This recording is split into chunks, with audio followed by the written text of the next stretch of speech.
Is that a People, distraction? well, people who don't really know professional recording Mm. um, would never guess how much time is spent Oh God, yeah, on a a hit single usually, yeah, and let alone an album. Because back in the day, I think didn't Thriller like took 2 years or something, and at the time mm. everybody thought that was ridiculous to be able to Yeah, do that because recording time was so expensive. But yeah, these days, of course, it's not in any way extraordinary to have spend years on an album for somebody. I think I saw Brian Eno has something out now, and I'm sure he's been doing it over many years. Um, I think it depends. It depends on how much time you have. Uh, what kind of pressures. In terms of whether you have a budget. Occasionally, I've done some remixes for people. Whether you have a budget, whether you've got other projects that you've got to mm. pay attention to. That's part of the equation. But one of my friends recently, I was talking to from about back in the day when nothing was automated, and so when you came to the mix and you had to have several people around, so you'd have the producer, you'd have the engineer, you'd have the tape up, you might have some of the members of the band, all with like one or several faders. So one person, probably the drummer, might have, all you have to do is just punch in an echo at that particular moment, something like that. And Mm. so there's something to be said for the fact that the mix was a performance. But as you asked the question about when we're recording today with Logic and those kinds of Mm. um, softwares, you sometimes you have to enter in with the idea that you're going to experiment. You're going to look for something new. And I mentioned to you earlier that sometimes on a voice, I want to have the longest possible reverb. So obviously I know where the long reverbs are, but there are so many of them. But over time, I've figured out, okay, these are probably the two that I'm most likely to use. Bass designer, perhaps. Well, there is one like a cathedral or something like that Yeah, that I because I've done a couple of things where I've used monks chanting, yeah, and I'd prefer if we get it dry, and then yeah. I create the cathedral that they're going to be Mm. chanting, and so that can be very magical, especially if I did a version of Amazing Grace a few years back with a girl singing, Mm. and so it started off a cappella, and so I wanted to create the cathedral for her voice. And it was quite surprising, actually, because even the dad said, "Wow, that's amazing. You made her stand in a cathedral." Mm. So he got it. I mean, to us, it's not amazing because we know that's what we do. But it just shows how just a simple thing like just getting the exact right echo. A lot Mm. of times, I might have a little bit of delay and reverb, or I might have even two or three reverbs. Mm. So the ones that I really struggle with most would be the snare drum and the lead vocal. Maybe it's the same for everybody. But in rock music, especially when you really like drums, like I really like drums, so I want to have exactly the right drum sound if it's an upbeat song, and most particularly the right snare sound. So sometimes it might be a big snare, sometimes it's a bit more kind of rim shoddy or a bit more like tinny reggae-ish, Mm. but whatever the song requires. And so I love the fact that we have so many choices, but sometimes I've been through so many of them, I still didn't get what I wanted. And so I'm Yeah. coming back to it and I'm coming back to it. And even like one of the songs on a new album, actually, Inside Outside, I thought I had finally what I wanted for the song. And then when the mix engineer, the mastering engineer, made me go back and review my phasing and stereo, I went right back to the raw drum kit, Mm. and then I made a much better drum kit than I had before, Right. with much less messing around with it. So I think that's just personal. Like I say, it depends on your mood. On the one hand, I always feel that if you're going to put out a record commercially, then it's forever.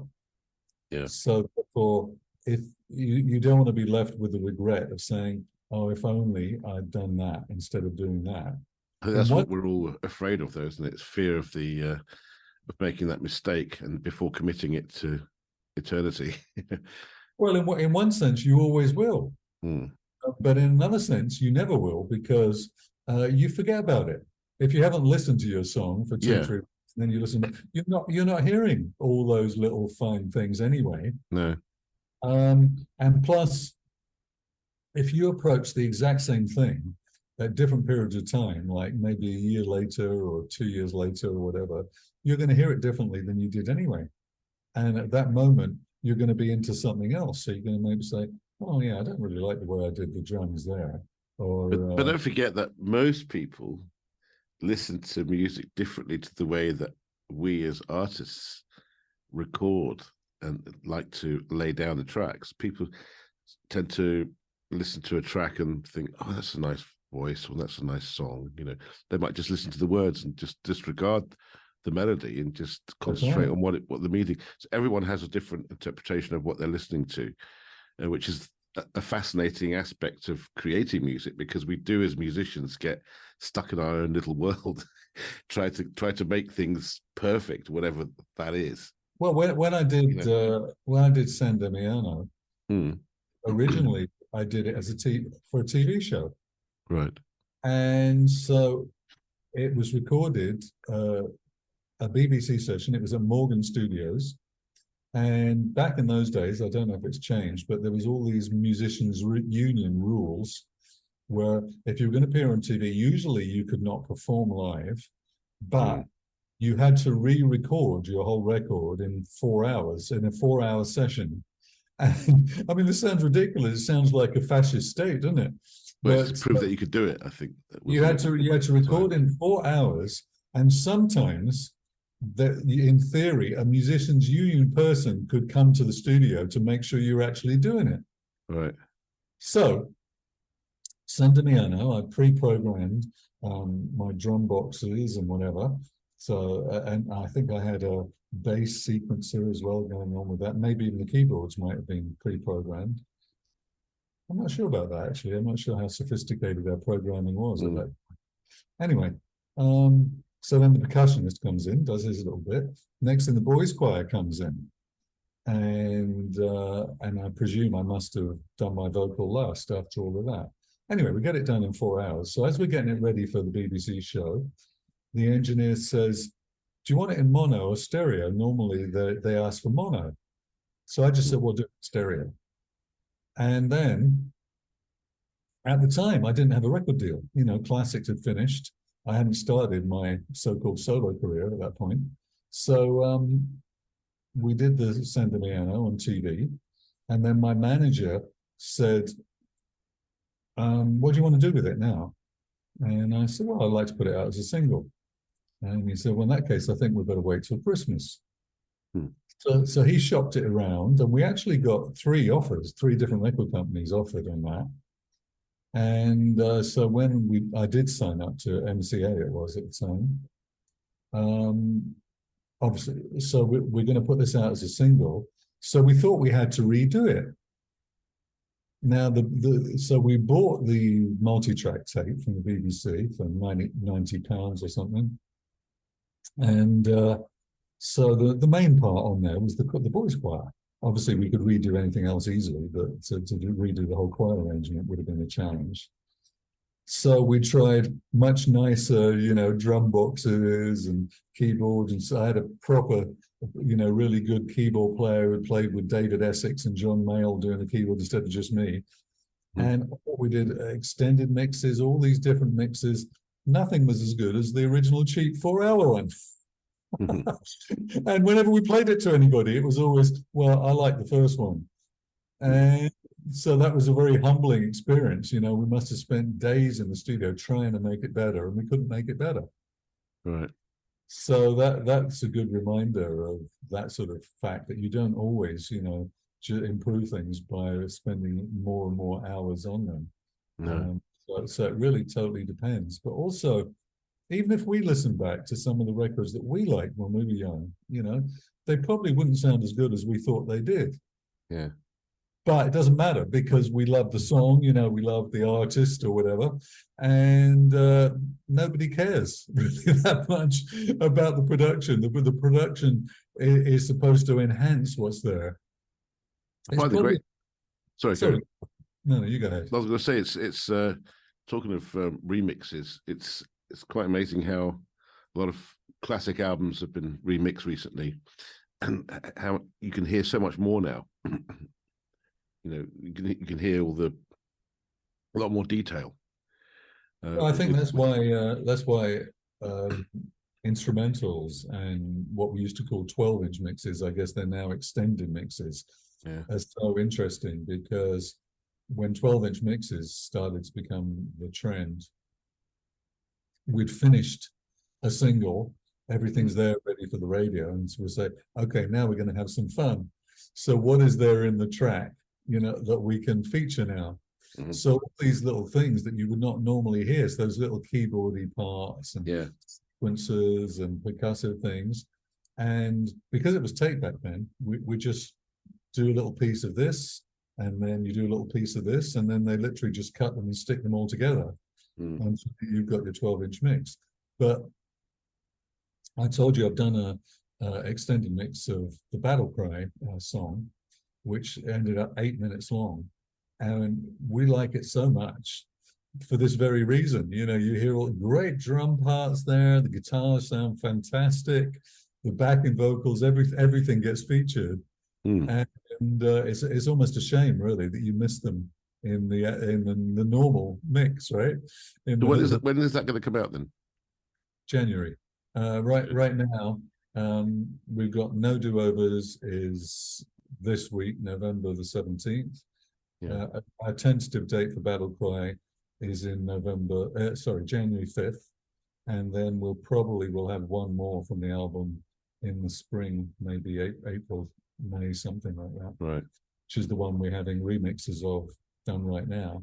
So a couple of different thoughts. One is, I don't know if it might be possible to just put out a whole kind of remixes EP. And so we could have several of the songs there with different versions. One would we certainly could have 3 or 4 mixes of the same song.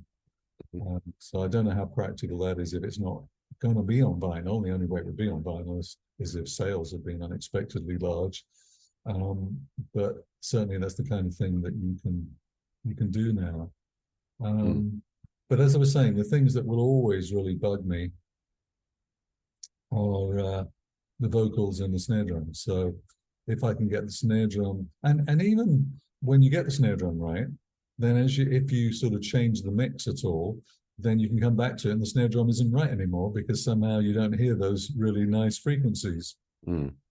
With vocals, I think when it's my voice, I find it very hard. I'm sure everybody does, because most of us don't really like our own voice. So I'll enjoy it a whole lot more if I'm producing somebody else, especially if it's somebody with an amazing voice, or if it's a girl in particular, which is going to be a lot different, obviously, to me, myself, I. So trying to get my voice to a point where I think it's acceptable to me is a challenge. Why is that? Why do you have that dislike of your own voice, so to speak, when you're recording? Well, you remember, for one thing, that I told you about Tony de Brett, and when I went vocal lessons, I wanted to get a better upper range where my voice is really a baritone. Right. And so where she's saying, oh, but Elvis had a very rich baritone voice, but most great pop singers have very high voices. That's just the way it is. That from Michael Jackson, to almost anybody we can mention, usually they're in the upper range. And from a production point of view, the reason that's good is because if it's a high voice, it can kind of sail up there and then you can put whatever you want underneath it. Again, it cuts through.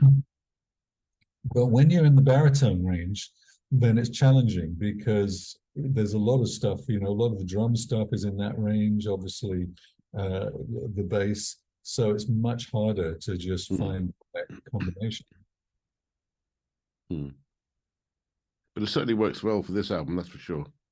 Definitely. It's definitely, it's matured.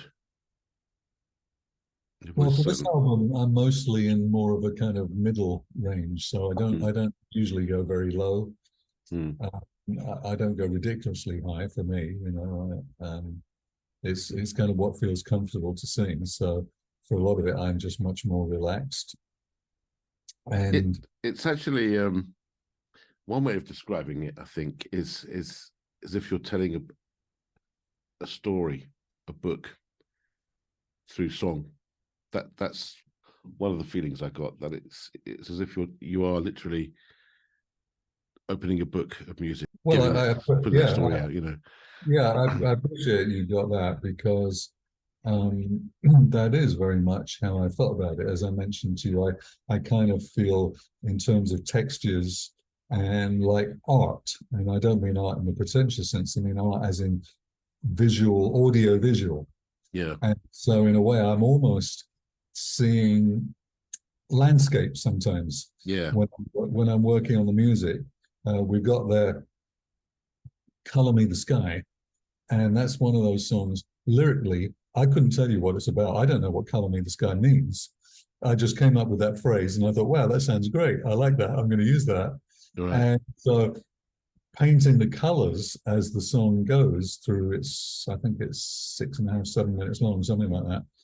So painting the different textures as the song progresses, that's what happens with that song. And so I believe, because I do actually paint as well. right. Um, my house is full of my paintings. Okay, So it's natural for me to think kind of visually and to translate the two. So I'm quite good at sometimes being sparse. So as you mentioned, particularly no do-overs, where it's literally just the acoustic guitar, mm, uh, the song, and then a tiny little bit of keyboards and stuff. And just so you don't really notice them too much, little bit by little bit creeping in. So I'm kind of good at both being sparse and also being symphonic. right. One of the titles I had in mind for the album one time was Symphonique with a QUE at the end, you know, Right. pretentious. But I thought that kind of describe what the album is, because although only 3 of the 4 of the songs literally have an orchestra on, but the way the whole album is crafted with guitars and different instruments is kind of symphonic, really. And so with a symphony, obviously, you usually have a upbeat movement, and then you have the slow movement, and then you have another upbeat movement.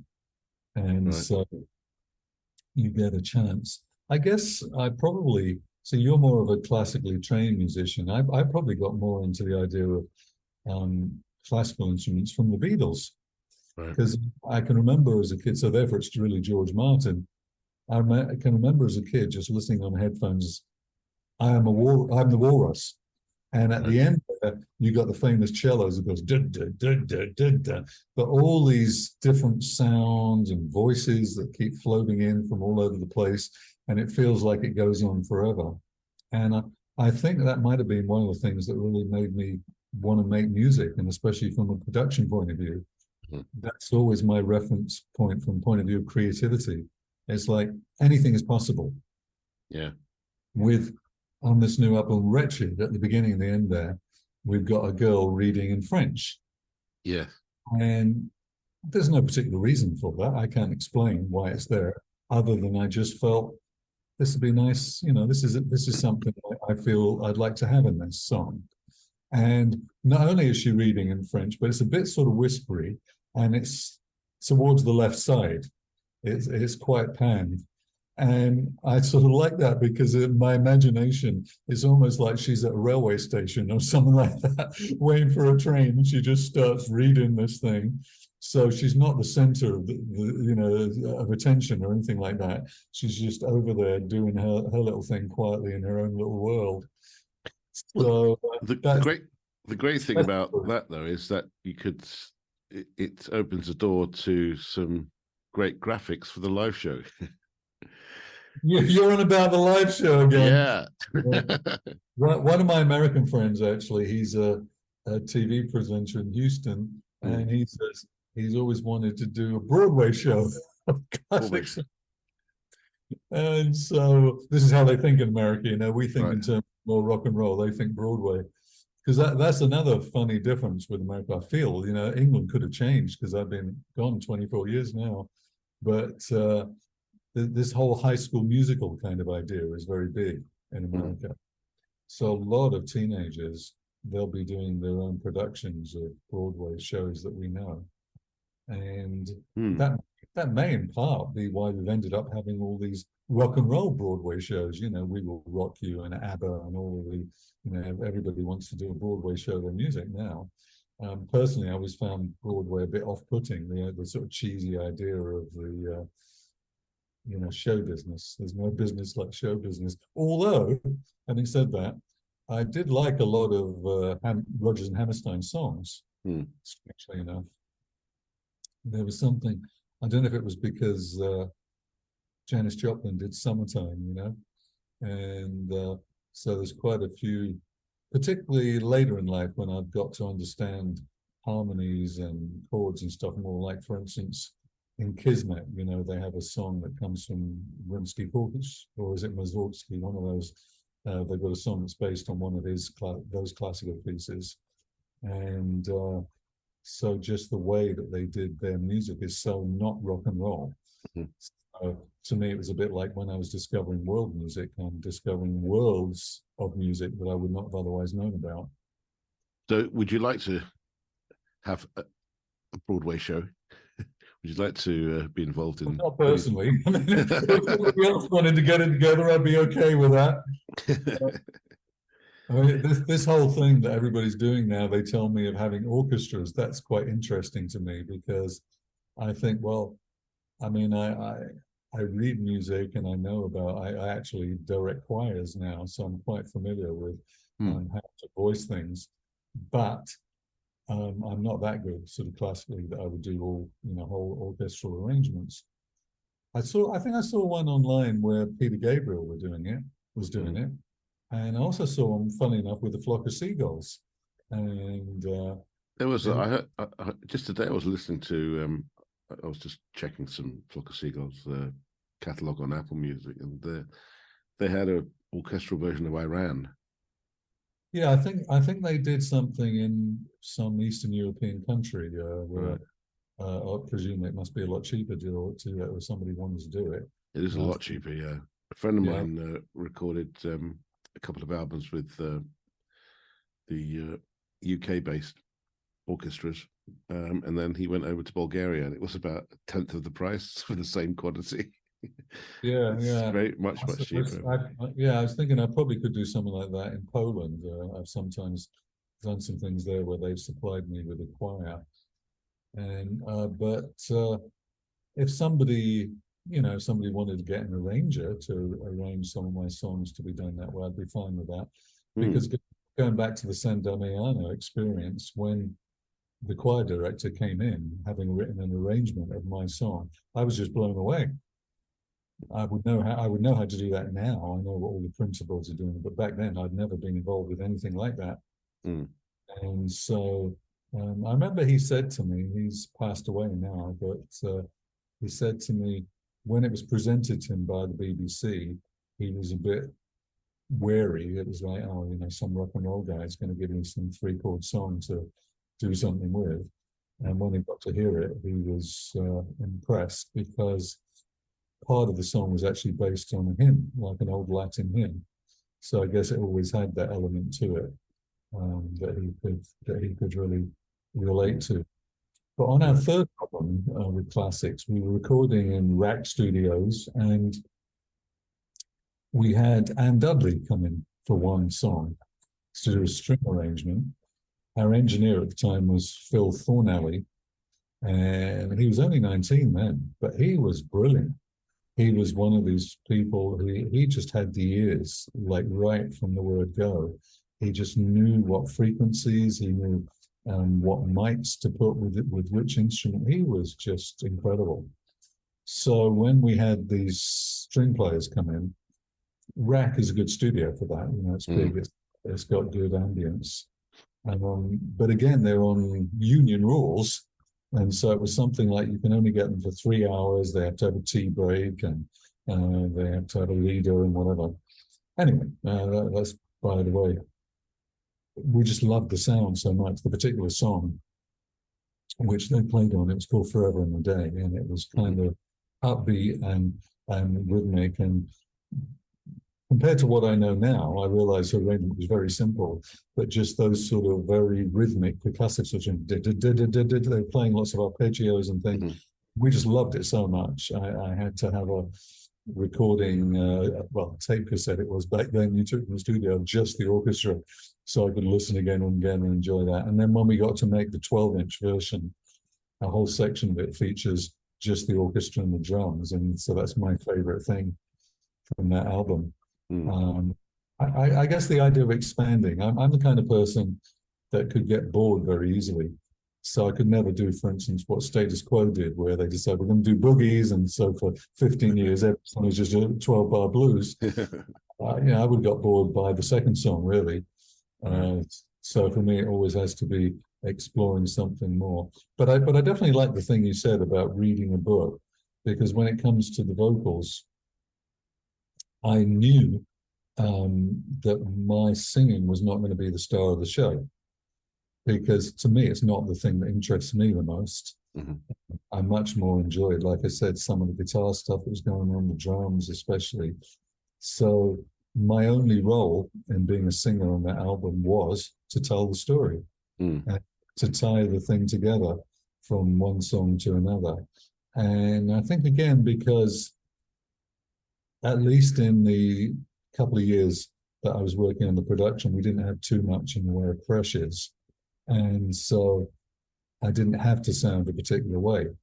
And so if I felt this particular song, like Wretched, needed a very soft, almost whispery kind of delivery, then I was free to explore that. Back in the day, I don't know if you've ever had this experience, but every album I ever made, there would always be one song which I really could just not get right in the studio. And sometimes it would be a song that we played live and it was just fine. But when I'd be in the studio in front of the big Neumann mic and the cans and everything put on the spot, I just somehow could not do it justice. On our third album, it was actually Never Never Comes. Every day, first thing in the studio when I'd arrive, I'd have to go in and try and sing Never Never Comes. And I don't know if I ever got it right, actually. I mean, presumably the fans would say I did. But at the time, we just didn't think that I was doing it justice.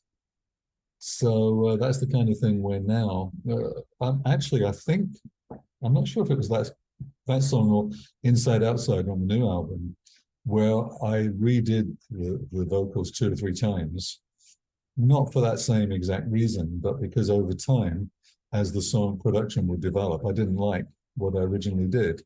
And I'd feel it required something else. Another thing that transpired during the production of the album was some of these young people, I told you, I know, musicians who discovered the old classic stuff on Spotify, would be telling me about what they liked. So some of them would be liking Is It a Dream? And they're to me, when you go satisfaction, you don't do that anymore, do you? And it's like, well, no, I'm trying to not do that anymore. Oh, they had disappointment that I wasn't doing that kind of thing anymore. So some of the heavier songs, like Final Symphony, I had to kind of say to myself, well, let's forget trying to be all mellow and like grown up, and let's just, give it what you feel now, the way that the song now is.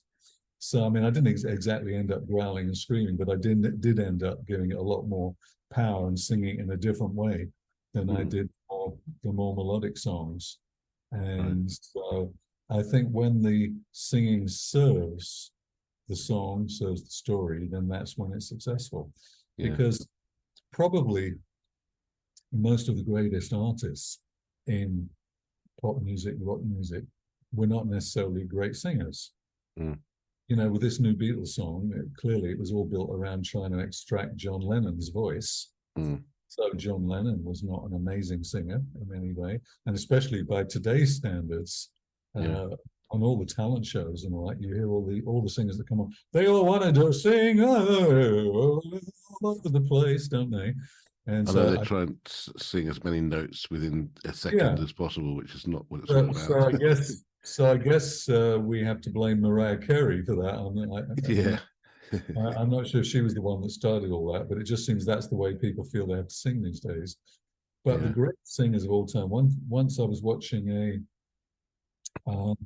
rock, I suppose you'd call it a rockumentary, rock doc, and it was about Motown, Mm. and they were talking at one point about David Ruffin. So when My Girl came out, Mm-hmm. and they said when you heard that voice, it was like he was crying. But when you listen to it, he doesn't do anything special. He just delivers the song. Mm. And so you get the melody 100%, you get the tone of his voice and his expression, but you get nothing clever, no gymnastics, anything of that nature. Mm. So um, you can get the odd singer like, somebody who's just a singer, like let's say Celine Dion. Obviously, with somebody like Celine Dion, which is very rare, it's all about the singer and the performance by the singer. But in most cases, that's not the case. Elton John is not a great singer. Ed Sheeran is not a great singer. Obviously, Ed Sheeran is telling his stories all the time. That's what's great about his songs more than anything else.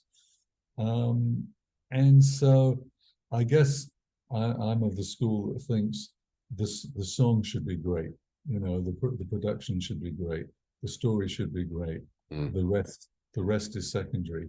Because even if you get if you've got a really smooth singer, I mean, there are a few cover versions out there of songs that I've done, but I can't remember any that are by a really amazing singer. But you could get, well, I mean, even a Beatles song, obviously they've been covered to death. So if you get a Beatles song by, let's take Here Comes the Sun, when Steve Harley did it. So you got Steve Harley versions number one. I think Shirley Bassey may have done that song. She's certainly done Beatles songs. She may have done that. Well, I suppose if you go to a Shirley Bassey concert, maybe people would like her version of Beatles song, but it's not going to be number one in the charts because it just doesn't have anything original about it. There's been nothing new added. And so for better or for worse, I have the kind of voice that is original in the sense that it's distinctive. It sounds like me and not particularly like anybody else, but it's not really beautiful. So therefore, I'm not going to be able to do beauty with my voice. So I better just tell the story. Well, you tell a very fine story, especially with your new album. Thank you. I could sit here and talk to you all night. Well, we did, didn't we? Yeah, we've got 2.5 hours we've been talking. Oh well, that's probably a record for one of these things. Yeah. Well, there's so much more I want to speak to you, but maybe another time. Sure, yeah, we can do it again. Once the albums come out, we can talk about the tour. Oh, you and the tour, for goodness sake! I need to see this live. Yeah,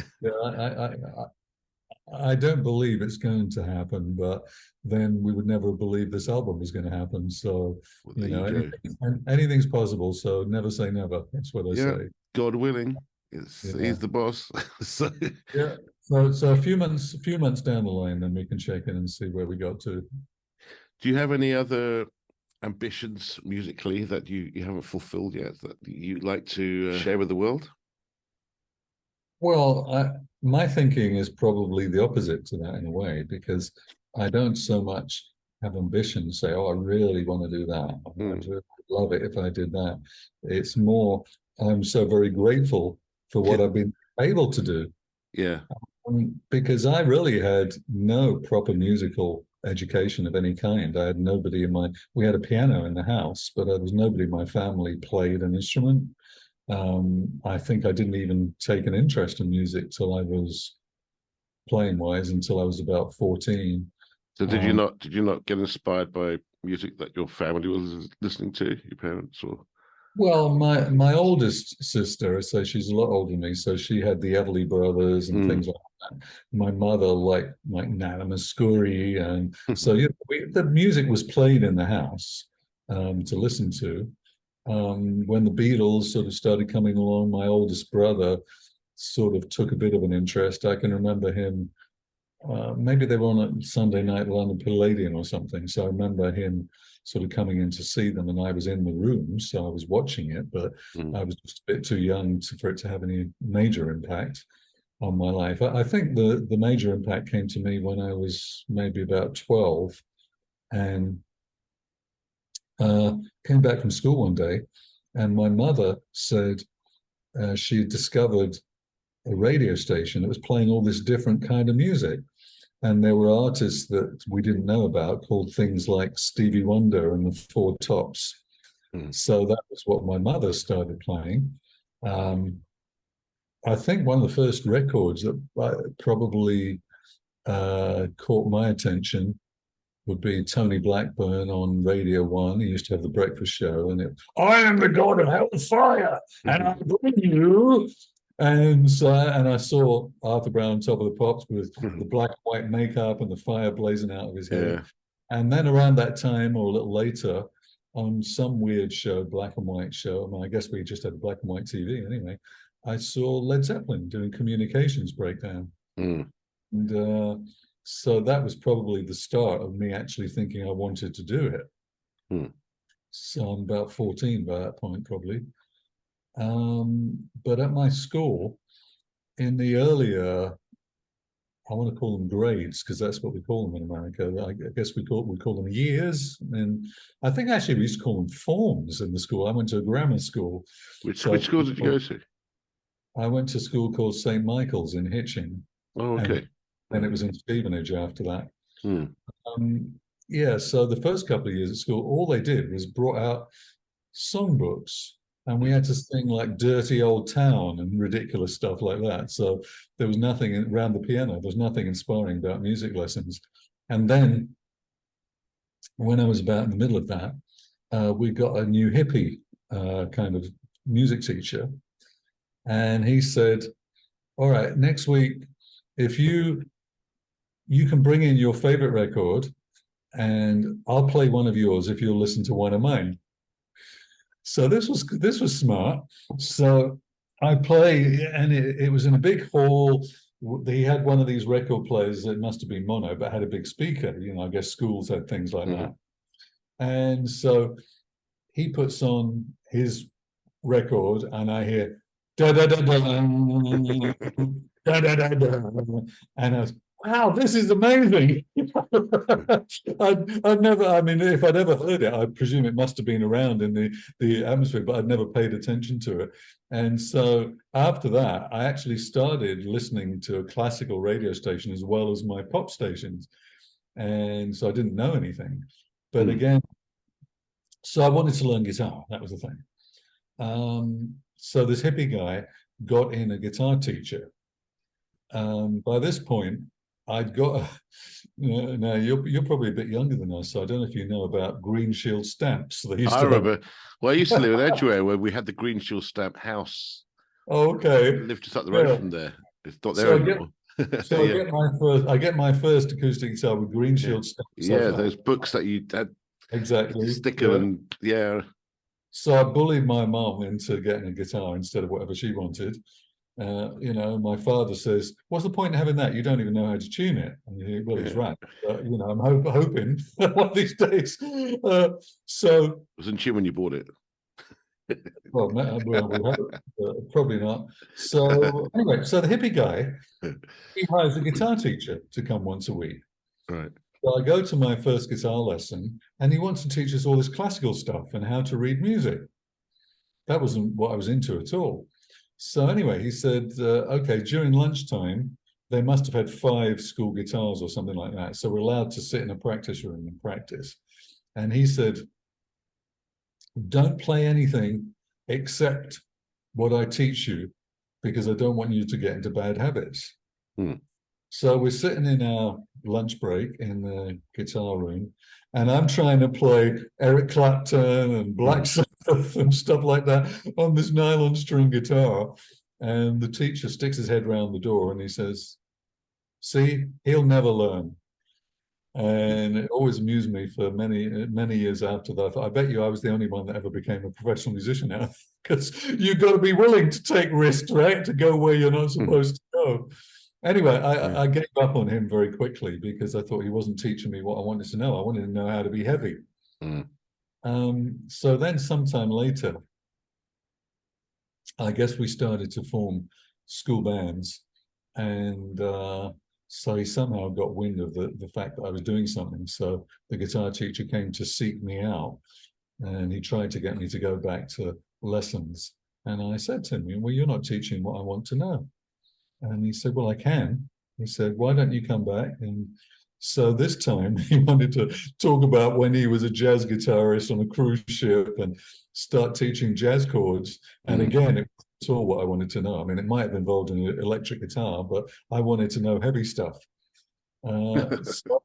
So after that, for many years, I was on my own. Yeah. And I think it took a lot of experience before. I guess I'd learned to read music a little bit from the initial classical guitar lessons, but it was much later. I think when I was about 18, I'd started trying to learn the piano. But the problem was I was living in Harrow at that point, and it was my memories are of being very cold. It was like the first place me and my mates went to be on our own. So it's like a hippie house. And the only place the piano could go is out in the hall. But because we didn't have any money, the whole house wasn't heated. So I'm sitting there freezing, trying to learn the piano.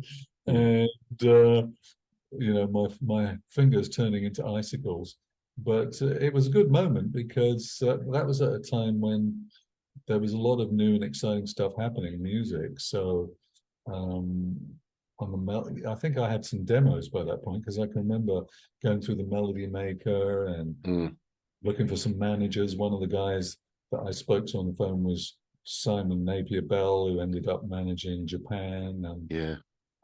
there was a couple of other really famous names.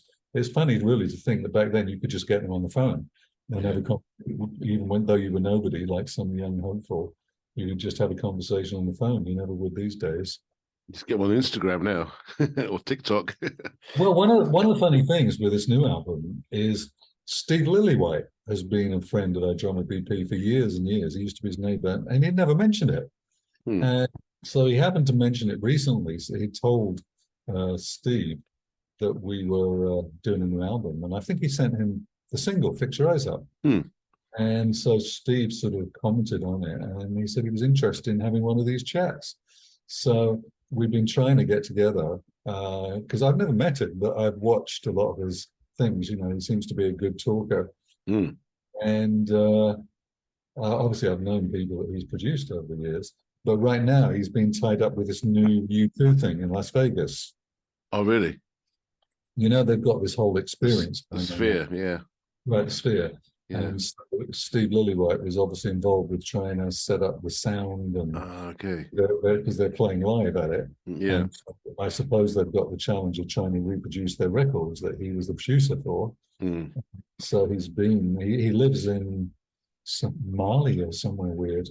But he's been in America for a number of weeks now, just working on the YouTube thing. So theoretically, when he's finished with all the U2 stuff, then we're going to have the conversation about the new album. Hmm. But I mean, I said to him, I was very humbled and flattered that he wanted to, listen to it and have a talk because Yeah.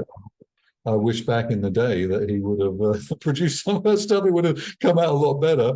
But what I Yeah. heard him saying on one of his interviews that struck me as being very true, he said, back at that time, there were basically guitar bands and there were synth bands. So he went the guitar band route. Right. Now, although we were really a guitar band, but the kind of music we were playing was identified as the synth music. So I can see he might not have been the right producer for that time Hmm. and what we want to do and what he wanted to do. And even then, looking back, it's funny how some bands who are much more left field, so let's say Bauhaus or Echo and the Bunnymen, are kind of very revered these days because they were kind of, forging a path away from the mainstream. And then in the very mainstream, so you got people like Duran or Boy George, who were really the big pop artists of their day, and they're still very revered because they had such big hits, so they were so important. to people growing up. And I think we sort of fell somewhere in between the two, because we weren't as left field, but we weren't as pop as those really at the top of the mainstream. And so we've had a bit of a strange sort of spot in that sort of history of British music of that period. But I think sort of finally concluding with a very long answer to a short question would be that I'm sort of open. I'm open to things that come along. So anything that sounds like it's going to be challenging, things that I haven't done before. Different instruments, you referred to the oboe, you called it a bassoon. I don't really know what range it is, but the instrument that's on the oboes, that's bassoon. something. That's something I've never done before. And I've actually got a guy with my choir right now, an old guy who plays trumpet.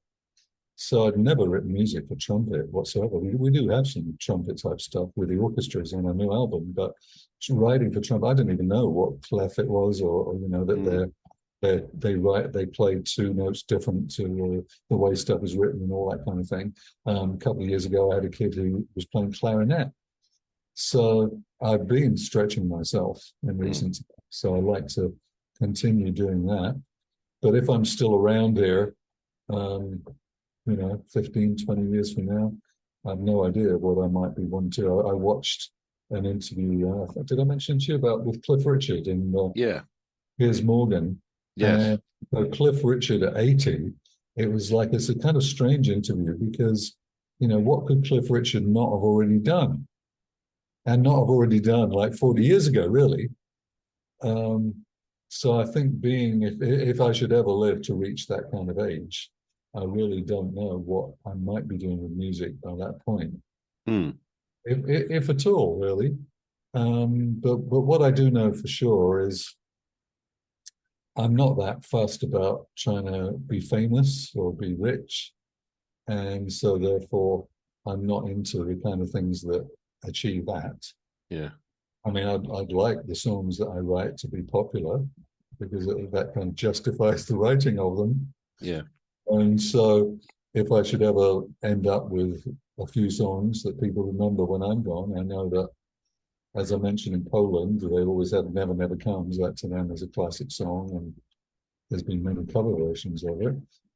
San Damiano, for a different reason, obviously, is a song that people remember and is unlike other records. So I've been blessed to do it a couple of times. If I should end up with doing 3 or 4 more in my lifetime that achieve that status, then I'm happy. Well, it's great to know that, your songs, the early stuff, and now this new set of songs is going to bring joy and happiness to new people, as well as the ones that are used to your old material. I think you put it very, very well there. You've got a good way with words. I think you should write a book, because you summed up a lot of the things that either I was thinking and making it, or sort of become apparent, and bringing joy to the people who listen. That is really all that you can ask for, because when I mentioned we have a responsibility to the fans, so our responsibility is because we are able, we should give them something that is going to make them happy, that's going to increase the joy in their lives. Absolutely. And so that's a blessing to have had the opportunity to do that for a certain number of people.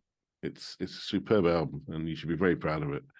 And I'm sure you're going to get some incredible feedback when it comes out from all your fans and You're reminding me there actually of one very famous DJ in England who listened to the song No Do-Overs, the single that's just about to come out. And he said he was close to tears listening to that and watching the video. And especially when you see the video, actually, you'll probably understand. I haven't seen the video. No. You'll understand better, because it's very nostalgic. Obviously, we're talking about hits from the 80s. And so the video kind of shows people the age that we are now, but also their grandchildren, their children, the grandchildren. Right. And so it's a kind of look at the generations and people's 50th birthday and 60th birthday and things like that. Yeah. And so it kind of seems like it's really, very thought-provoking. Very thought-provoking. Yeah, it brings another kind of, you know, dimension to the song. And so, yeah, 2 or 3 people have told me that they do find it very moving. And so I do hope that people will. So the video will come out on Friday along with the album. I look forward to seeing that, actually. That'd be great. So, Sal, thanks a lot. It's been absolutely fantastic listening to you and talking about all these fantastic stories from your past and present, and this incredible album coming out shortly. It's absolutely amazing. Thank you so much for being part of my little channel here. Thank you, Chris. You're doing a great thing, and I hope to see you online at least again one of these days. You will see me online, and I'm sure we will speak again sometime soon in the future to find out your future plans. As we say in Florida, adios. Adios, amigos. Take care. All the best.